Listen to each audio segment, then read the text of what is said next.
जिस तरह से हिडमा, देवा, दामोदर, इन लोगों को आज तक एक जगह पर एक साथ घेरने की सफलता कभी नहीं मिली थी। ये पहली बार था और बड़ा ही दुर्लभ क्षण था जब इतने बड़े बड़े नक्सली कमांडरों को एक पहाड़ी पर लाकर घेर लिया जाता है। और यही वजह है कि तेलंगाना की ओर से जो नक्सलियों के सेंट्रल कमेटी के जो बड़े लीडर हैं, ज़्यादातर तेलुगु भाषी हैं, तेलंगाना आंध्रा की साइड से आते हैं। और जब हिडमा जैसा, जो कि बाकायदा छत्तीसगढ़ का और बस्तर का लोकल का व्यक्ति है, उसको सेंट्रल कमेटी का मेंबर इन लोगों ने बना दिया, तो फिर कहीं ना कहीं तेलंगाना की ओर से अपने स्तर की राजनीति शुरू हुई इन लोगों को बचाने के लिए कि शांति वार्ता के प्रस्ताव आने लगे, समझौता वार्ता के प्रस्ताव आने लगे, कई तरह की राजनीति बीते कुछ दिनों में हम लोगों ने देखने को मिली थी। इसलिए दुर्लभ क्षण था। अब चूंकि स्थगित हो गया है, तो स्थगित होने के बाद ऐसा मौका जो है हाथ से ना जाए, इसको लेकर सवाल है। जीवानंद जी देखिए, ये तो निश्चित है, क्योंकि देखिए इतनी बड़ी संख्या में अगर केंद्रीय सुरक्षा बल अगर वापस होता है तो कहीं ना कहीं ये सुरक्षा जो नक्सली है उनके लिए एक अपॉर्चुनिटी ये है कि वो जंगल के रास्ते से अपना ठिकाने बदल सकता है। अच्छा। ये संभावना है। लेकिन अच्छा। हमारे जो जवान वहां पर मुस्तैद है, वो नक्सलियों को लोहा लेने के लिए तैयार है। जी। और ये एक अच्छी बात मैं कहूंगा, क्योंकि एक समय है नक्सलियों का कि वो सरकार जिस तरह से पुनर्वास नीति का उन्होंने ऐलान किया है, और यही मौका है और इसी मौका का फायदा नक्सलियों को उठाना चाहिए।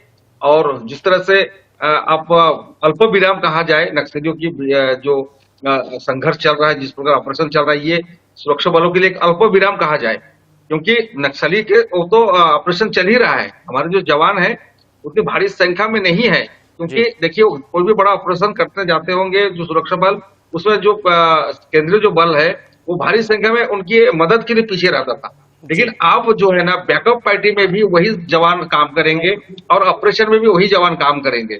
तो कहीं ना कहीं ये उनके लिए जो काम है, उनकी जो ऑपरेशन की जो क्षमता है, वो अधिक उनके ऊपर भार पड़ेगा।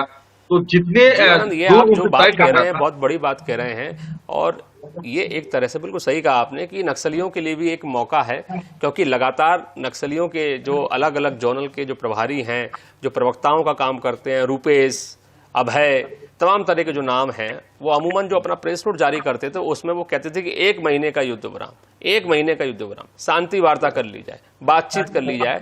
लगातार नक्सलियों की तरफ से ये अपील आ रही थी। अब चूंकि स्वतः ही युद्ध विराम जो है युद्ध विराम जैसा ही कहा जाएगा, क्योंकि ये पूरा ऑपरेशन स्थगित कर दिया गया है, तो कहीं ना कहीं नक्सलियों के सामने एक अवसर है कि वो सरेंडर कर दें, हथियार डाल दें, सरकार की पुनर्वास नीति का लाभ उठाएं, और यदि उन्हें कोई वार्ता करनी है तो वार्ता भी की जा सकती है, लेकिन शर्त यही है कि वो सरेंडर करें। तो जाहिर तौर पर उतना जो एक्शन लिया जा रहा था सुरक्षा बलों की ओर से, फिलहाल के लिए वो स्थगित हुआ है। ये अवसर नक्सलियों के लिए भी है। जीवानंद जी, ये आपने जो सही कहा, क्योंकि जिस तरह से अल्प विराम ये युद्ध विराम नहीं है, क्योंकि ये भारत और पाकिस्तान के बीच में जो स्थिति बनी हुई है, जिसे देखते हुए केंद्र सरकार ने कुछ समय के लिए इस केंद्रीय बल को अपने पास बुला रहे हैं। जी। लेकिन ऑपरेशन अभी भी जारी है।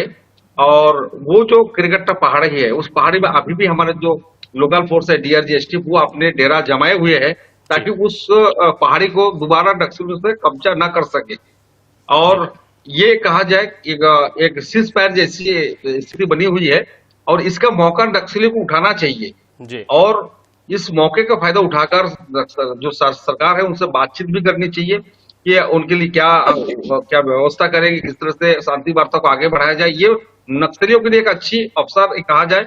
लेकिन हमारे जो जवान हैं आज भी तपती हुई गर्मी में उस पहाड़ी में मौजूद है, और वहां पर ऑपरेशन जारी है।